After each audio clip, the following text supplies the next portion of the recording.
मैंने देख के ख़त्म की सीरीज स्पाइडर नोवार जिसमें निकोलस केज स्पाइडरमैन बने हैं, पर यहाँ पे स्पाइडरमैन का एक अल्टरनेट वर्जन है। आपने अगर Spiderman into the Spiderverse देखी होगी तो आपको वहाँ पे स्पाइडर नोवार का कैरेक्टर देखने मिलेगा, जो कि ब्लैक कलर का मास्क पहनता है और एक ब्लैक स्पाइडरमैन की तरह प्रेजेंट होता है, और वो एक बड़ा सा कोट पहनता है। तो वो वाला स्पाइडरमैन आपको यहाँ पे देखने मिलेगा। अब जिस तरह से मेन स्पाइडरमैन की लाइफ में ये बहुत बड़ा पॉइंट होता है कि उसके अंकल बेन की डेथ हो जाती है और वो उसको मंत्र देते हैं जीवन का, जो कि है with great power comes great responsibility. वो जिससे प्यार करते थे उनका नाम था रीरी विलियम्स, और रीरी विलियम्स की डेथ हो जाती है।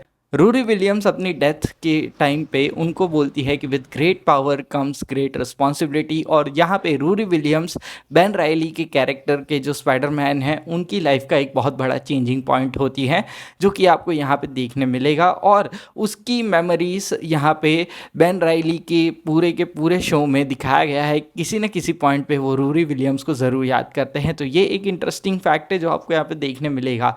दूसरी चीज़, यहाँ पे एक प्राइवेट इन्वेस्टिगेटर का रोल प्ले करते हैं, जो कि इंटरेस्टिंग है क्योंकि वो इन्वेस्टिगेशन कर रहे हैं, तो ऑलरेडी ये प्रीमाइस इंटरेस्टिंग हो गया है। प्लस यहाँ पे आपको इंक्लूजन मिलेगा बहुत सारे स्पाइडरमैन के विलन्स का, लेकिन अलग तरीके से थोड़ा सा देखने मिलेगा। यहाँ पे आपको सैंडमैन तो देखने मिलेगा, लेकिन सैंडमैन को लेकर एक अलग टेक लिया है कि यहाँ पे सैंडमैन की जो पावर्स है वो जितनी ज़्यादा उसे यूज़ करता है उसकी जान जाने का खतरा और ज़्यादा बढ़ जाता है। तो ये एक अलग सा टेक है जो कि सैंडमैन पे इन्होंने लिया है, और ये टेक उसे थोड़ा सा इंटरेस्टिंग बनाता है, एक अलग एंगल से हमें इस विलन को रिप्रेजेंट करता है। यहाँ पे आपको मेगावॉल्ट देखने मिलता है, इलेक्ट्रो नहीं देखने मिलता है। हालांकि यूज़ तो करना चाहते थे इलेक्ट्रो को, लेकिन शायद राइट्स को लेकर थोड़ी दिक्कत होगी, तो यहाँ पे मेगावॉल्ट एक कैरेक्टर है जो कि आपको मार्वल कॉमिक्स ऑफ स्पाइडरमैन में देखने मिलता है। उस कैरेक्टर को यहाँ पे यूज़ किया है, और उसकी भी इलेक्ट्रो से सिमिलर पावर है जो कि इलेक्ट्रिक पावर्स है, और उसका भी एक इंपॉर्टेंट रोल है जो कि आपको देखने मिलेगा। और भी विलन्स कैरेक्टर देखने मिलेंगे। सिल्वर मेन इसमें बिग बैडी विलन है और वो सारी कॉन्स्पिरेसी रचता है। तो यहाँ पे उस सारी चीज़ों को सॉल्व करने के लिए बेन राइली आगे बढ़ता है और अपनी प्राइवेट इन्वेस्टिगेशन की जो स्किल्स है उसका इस्तेमाल करता है, और बहुत बढ़िया तरीके से ये सारे प्रॉब्लम्स को सॉल्व करता है। अब मैं ये कहना चाहूँगा कि यहाँ पे इस शो के अंदर जिस तरह से ये जो पुराना रेट्रो न्यूयॉर्क है इसके अंदर जिस तरह से बेन राइली वेब स्लिंगिंग करता है, जिस तरह से वो शॉट्स लिए गए हैं ना, वो बहुत खूबसूरत लगते हैं। और मैं ये भी कहना चाहूँगा कि ये आपको दो कलर एस्थेटिक्स में देखने मिलेंगी, एक है ब्लैक एंड वाइट और दूसरी है कलर।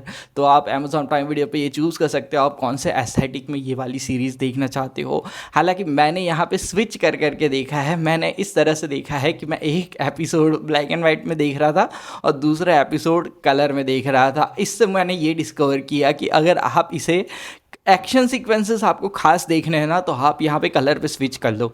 लेकिन जब आपको सिर्फ ड्रामा देखना है, डायलॉग डिलीवरी देखनी है, वो सारी चीज़ें देखनी है, तो आप ब्लैक एंड वाइट पे स्विच कर लो। तो इस तरह से आप देखोगे तो आपका एक्सपीरियंस इवन मोर एनहांस हो जाएगा। ब्लैक एंड वाइट में जो आपको एक्शन सीक्वेंसेस देखेंगे उसमें थोड़ी सी डिटेल आपको थोड़ी सी मिसिंग लग सकती है, ऐसा मुझे फील हुआ।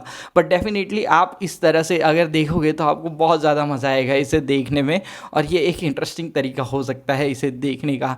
आपने अगर इस स्पाइडरमैन नोवार को देखा तो आपको कैसा लगा कमेंट सेक्शन में अवश्य लिख के बता देना, और इसी तरह के वीडियोस के लिए बी रिच को आप फॉलो या सब्सक्राइब तो कर ही सकते हो।